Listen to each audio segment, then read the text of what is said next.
सकाल राति 4 लोक मैंने सब जमी जमा धान काटा जाती किंतु प्रबल मात्रा जाड़ जो कष्ट लगुच काम ओडिशार काश्मीर कहुवा दारिंगबाड़ी में बर्तमान शीतर प्रकोप वृद्धि पाई तापमात्रा तलमुआ हो प्रति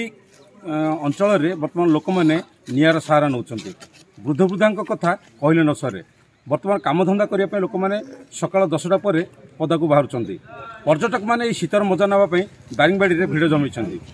आसतु आम बुझा दारिंगबाड़ी अंचल में शीतर प्रकोप जो कमी लोक मैंने चलुं चलनी परिवर्तन होती आम लोक बुझी ना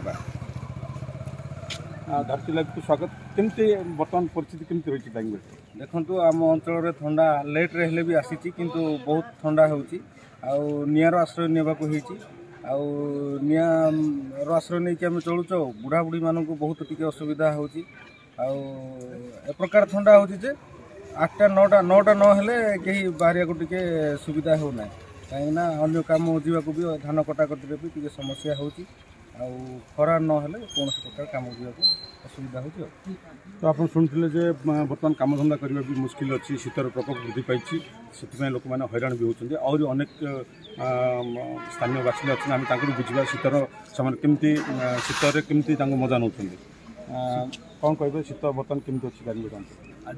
एबुठ आरंभ है तार आगमन हो टूरिस्ट मैंने बहुत परिमाण आसुँच आमर जो लोक मैंने अच्छा शीतटा पूरा सब वर्ष प्रति वर्ष तो ये आसे कि ए वर्ष अनुभूतिटा एबुठ आरंभ है प्रति घरे घरे आज जो गुरुवार माँ मान बहुत कष्ट राति 3टार उठिकी जो पूजा करवाटा बहुत कष्ट ठंडार अनुभूतिटा बहुत निआरा कहीं प्रति वर्ष भी ठंडाटा हुए किंतु तृतीय गुरुवार बेलू ठंडाटा प्रबल मात्रा माँ मैंने ता सत्वे भी सकाल राति 3टार उठिकी पूजा विधि सारती जो आउ लोक मैंने आम एरिया तो बहुत माने सकाल राति 4 लोक मैंने सब जमी जमा धान काटा जाती किंतु प्रबल मात्रा जाड़ जो कष्ट लगुच काम कर शीत तो कहतु ना यहाँ आमर दारिंगबाड़ी ब्लॉकटा आप जापारे भयंकर शीत पाए देखुं आप निआरे आम बसीचु आ सका पाइला बेलू भयंकर शीत सार उठेने 6टा 7टा पर आम भी चली पारुनु एणुक कौन कर शीत एभलिया अच्छी भयंकर बुढ़ा बुढ़ी लोक मैंने भी जहाँ बसुंच रोच निपाई एका आम बंचीचु आज्ञा जिते कमल थी भी धरुनी शीतटा भयंकर आज्ञा 4टा है बेलू तो आरंभ हो जाऊँगी शीतटा 4टा पर आमर निआ निश्चित भाव जाड़ाई बोली लोक मैंने घर बाहर कष्ट होती स्थानीय बासिंदा कहते आज गुरुवार रही जेहेतु महिला मैंने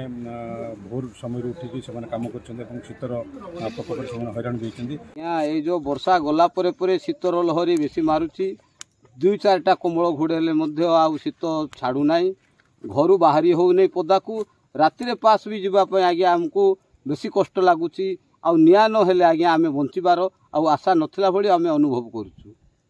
एणु सरकार व्यवस्था थी ए बुढ़ा मान को कि ए जो शीत अंचल किसी गोटे अनुदान देले आम समस्ते प्राय उपकृत होता। कंधमाल जिला दारिंगबाड़ी ब्लॉक अंचल अरुण साहू रिपोर्ट धरित्री लाइव।